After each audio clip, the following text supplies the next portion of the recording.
Well, it really feels like the 2012 Formula One season gets underway when cars start getting launched and seen by the public. And I'm alongside Gary Anderson, who's new to the BBC F1 team for 2012, our new technical analyst. And you're a man that comes with some rather impressive credentials for your job. Well, yes. I mean, obviously I've been involved in Formula One for many, many years, and as technical director at Jordan, Stewart and Jaguar, it was a reasonably successful period in my career. But it's also nice to do this because it's nice to bring that technical aspect to the viewer, because so much is lost in these cars going around at the speeds they are, but it's why they go at that speed, and hopefully I can bring that to home. Good, and you bring a bit of modesty as well. Reasonably successful. Designing race-winning Formula One cars is more than reasonable, but let's talk about how your new role is going to work, because it's always a real cat and mouse game in Formula One. We spend our lives trying to get the secrets out of the teams, trying to find out why they're doing things, and they spend most of their time either telling us porky pies or sending us on wild goose chases. So hopefully your highly trained eye will be able to work out the approach to races by teams and car developments and stuff. Are you excited? Yes, I mean, I'm excited at that because obviously being involved with it for so long and designing parts of the cars, they don't tell me so many lies because I can pick them up on it a little bit. So that's always quite nice.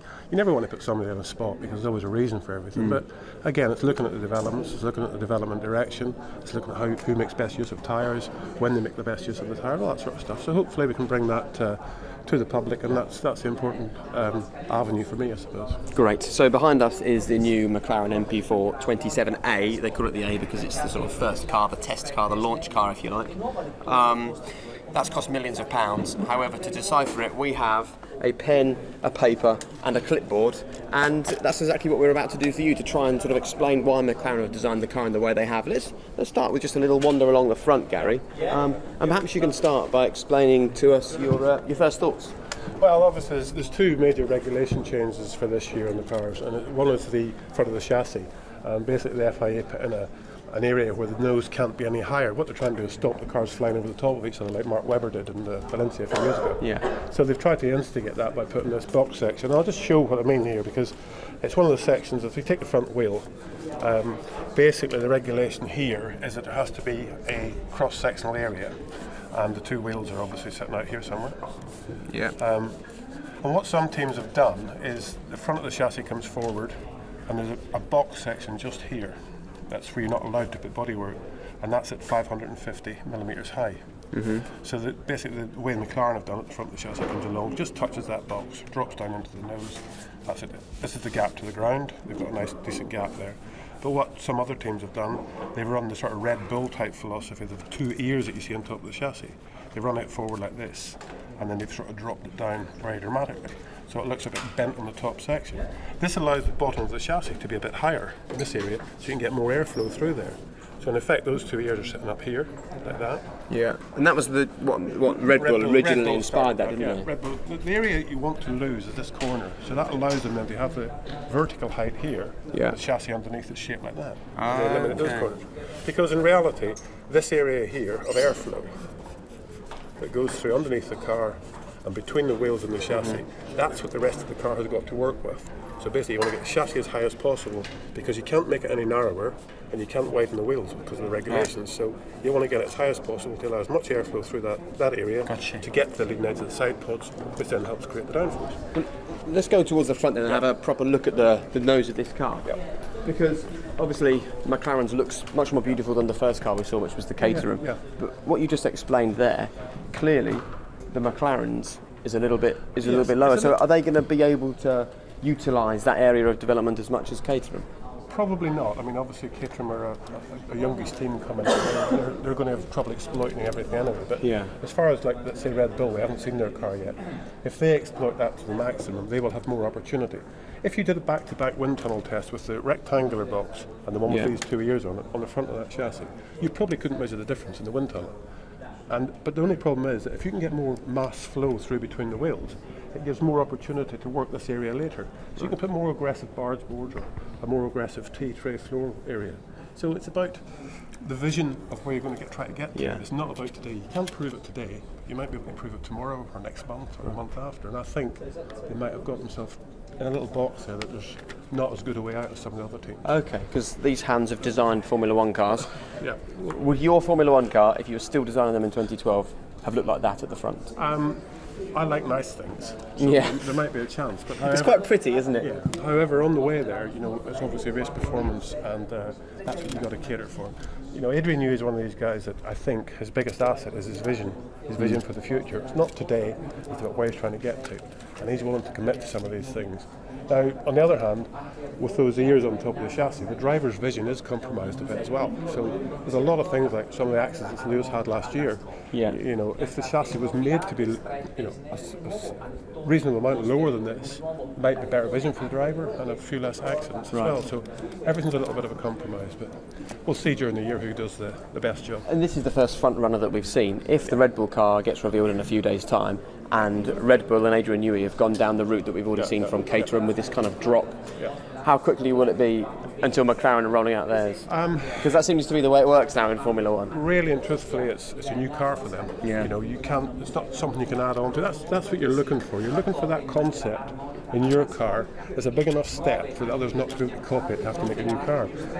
I'm not seeing anything on this car at the moment that actually would give me that sort of hair standing in the back of my neck. No, it's kind of solid, not spectacular, I think, isn't it? Well, again, you know, McLaren over the last couple of years have started poorly as such, so for this year I'm sure they've learned that lesson. They want to start with a solid car that they understand, and maybe they have some big development programs in place, but I don't see that as being part of a development program, because that's for sure a new chassis and a whole new front suspension concept. So it's a compromise that they've made. Maybe they can make it work. We'll have to wait and see. And Ian, if you just go around in front of us and have a look at the side pods on that car, we can see that those side pods are very different to the sort of radical side pods, Gary, that McLaren unveiled 12 months ago. Lots of questions coming in on Twitter, which I'm looking at right now, from people saying, please explain to us why there is the sudden change in philosophy for the side pods. I'm sure there's a lot of people asking that, including a lot of people in McLaren's. I mean, the idea of the lowered inner part of the side pod was to get more airflow to the rear of the car, but it compromised the radiator inlet duct. And again, with that airflow that comes through between the front wheels and the chassis, the more you use for cooling the car, the less you have to make downforce. So basically you want the radiator inlet to be as small as possible and in the right position. Last year McLaren had to have that L-shaped radiator inlet, which was bigger than what they needed. This year's inlet's smaller, so there's more airflow there, mass airflow, to actually create downforce. So for me this is a better solution. I never thought last year's solution was a good one, and obviously from them changing back to this, for me it indicates my thoughts. Okay, I particularly enjoy the pictures and the drawing and the explanations. We can see a very large, slightly ugly lump coming out the side of the car there. Can you explain to us, again through the magic use of pen and paper, just what McLaren you think are trying to achieve by having their exhaust exit just there? Well, the original last year's cars had what they called an exhaust blown diffuser. In other words, the exhaust tailpipe went along the top of the floor and blew just inside the rear tyre, and that stopped airflow from spilling underneath the rear tyre. If you looked at last year's, you had the rear tyre here, the exhaust out, the floor of the car is here somewhere, and obviously behind that is the diffuser. There's a lot of air. Whenever the air is hitting that rear tyre, it tries to disperse itself underneath the car. And by blowing the exhaust pipes into this area here, you stopped that. You took that airflow that's being dispersed by the tyre and stopped it from going underneath the car and making the diffuser not work very well.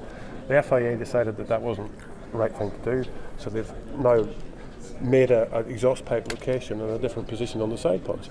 There's quite a big window, and I'm a bit surprised at what I'm seeing here on this one with the bulge and the exhaust pipe in a very basic position, but it is directed at the bottom of the rear wing, so that the mass flow coming out of the exhaust pipes has quite high energy, and by trying to get it onto the underneath surface of the rear wing, it will still give that little bit of downforce when the driver's on the throttle. So, you know, I'm sure we'll see lots of variations in this, but interestingly, as it's in the panel here that carries the exhaust pipe, it's a sort of removable bit, so I think we might see a few changes in that before the first race in Melbourne. Okay, and I've got live tweets coming in now, and Lewis Stone says, I'm assuming this is a contentious exhaust exit for McLaren. Lots of other people actually coming in and saying to me, is that going to be permitted? Is there an issue there with the exhaust? What effect will it have? Will the FIA be looking closely at what McLaren have come out with here? What will the other teams be making of this exhaust pipe? I mean, this is, I suppose if you took the car as a whole, the front and the back are the two areas that we'd focus on, and that exhaust particularly. I see nothing contentious in it. The exhaust pipe area is quite wide, really, to be honest. 250 millimetres upwards to 500 you can have the exhaust pipe. 500 forward of the rear tyre to 1.2 metres, and car centre line outwards is also quite a big window. the last 100 millimetres of the tailpipe has to be within 10 degrees to 30 degrees facing upward, and 0 to 10 degrees facing inwards. And basically you can't cut it off at much bigger an angle than that. There's no problem with the exhaust pipe location. My only thing would be the bulge, the size of the bulge that's housing it. This coke bottle area of the car between the inside of the rear tyre and the bodywork is really a very important part of the car. You know, in reality, that actually makes the front wing work better, because that airflow is sucking very hard right through this undercut section, right through to the front wing. So the whole car has got airflow through that section, and then there's this big bulge of bodywork right in the middle of it, restricting that flow. So I'm sure we'll see some developments before the season starts. And from an engineer's, designer's point of view, what's the dream? Where do you want that exhaust gas to be on a car like this? You want to try to increase the mass flow through between the wheel and the bodywork, because downforce is created by airspeed. So if you can speed that airflow up, you will get more downforce out of it on the lower beam wing or the top wing. So basically, when the airflow comes out of there, there's a huge volume at very high energy, and you're trying to get that to go into the mass flow and just speed the whole thing up. This is sort of, for me, it's a little bit of nothing. I'm not quite sure that it will do very much for the car. Okay, and finally, if we just move up alongside the rear wing. Last year, there was a lot of talk about the DRS, and we had big flaps, small flaps, medium-sized flaps, everybody trying to work out how best to get the DRS to work. And McLaren have said today, DRS is fine, but it's really useful in qualifying, less useful in the race. So, your thoughts on that? I mean, again, it's just an example, DRS rear wing for them, but clearly a very small one. Yeah, I mean, it's one of the things, DRS, you can use at any time in qualifying, so it's worth probably 3 or 4 tenths of a second on a qualifying lap, which can be 3 or 4, 5 places on the grid. So it's really important to make it work well and reduce the drag of the car. Now, the smaller you have the rear flap, the shorter chord that is, when you open that up, the main plane of the wing has got so much shape into it that the airflow underneath that actually stalls as well. Right. So you get a big reduction in drag. If you have a big flap and a small main plane, it's only the flap stall that you will get. Okay. Because the initial thought was the bigger the flap, the bigger the change when you open it, but actually that's wrong. Absolutely right, because this will inflect the whole wing, whereas the big flap only just reduces the drag on itself. Right. Again, all this stuff is about drag reduction. These louvers in the side of the end plates, that just lets the pressure differential across the end plate equalise more, reducing the drag that comes off the back of the wing. If you look at a car running in the damp conditions, you see this big vortex coming off the rear wing tips. That's drag, so you want to try and reduce that. All of this packaging of the rear wing end plate to rear wing. So these sort of little slits that we can see across the top of the rear wing, they're all there and they're all designed to the millimetre to get that rear wing working. Basically you've got 3 sort of pressure areas. Outside of the end plate is an ambient pressure, really. The top of the wing is a positive pressure, and behind the wing is a negative pressure. And when they all join up at that back corner, it sets up this big vortex. And that vortex is being dragged along by the car. It's doing no good for anything.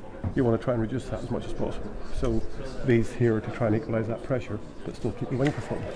Fascinating. Well, as we've said, it's a relatively pretty car. Yeah. The faster it goes, though, the better looking it is, eh? Yeah, I mean, if it's ugly, it's got to be quick. Yeah. If it's nice, you can accept it. Yeah. Okay, fine. And great to share that with you. And I look forward to sharing the pit lanes of the world with you. Bring on late March, and we'll head off around the world together. Great to work together. Excellent. Thanks for the drawings. No problem.